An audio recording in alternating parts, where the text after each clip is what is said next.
we wanted to honor our friend who passed away.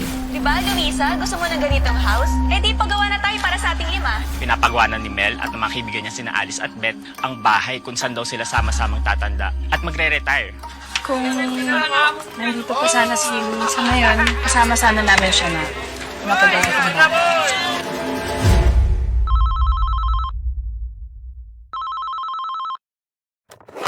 Attorney, Sino to?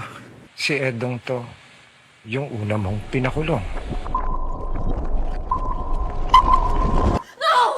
The past.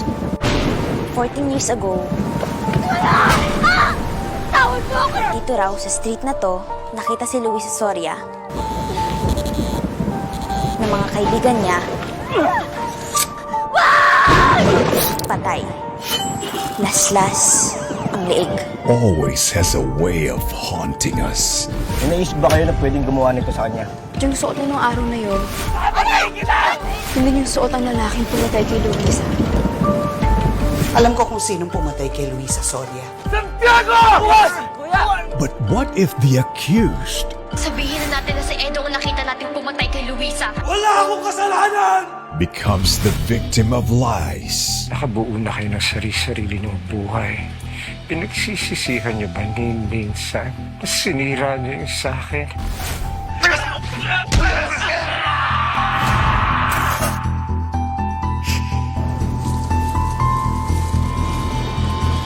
Pupulutin ka sa basurahan. Hindi pa siya tapos sa mga dapat niyong gawin.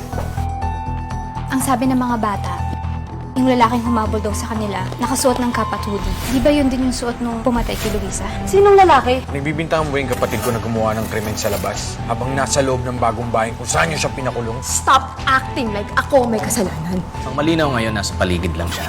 Inaalam ang tungkol sa inyo. Pag may mali, dapat itama. Binabalikan ni Edong lahat ng may atraso sa kanya. That means, Tayong isusunod niya.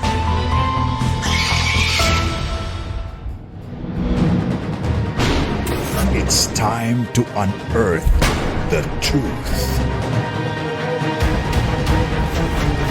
Ay, papayag naman susunod pa sa akin. ito ba yung gusto niya? Is he gonna mess with our heads bago niya tayo patayin lahat?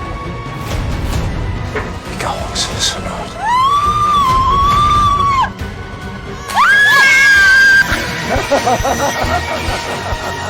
What lies beneath?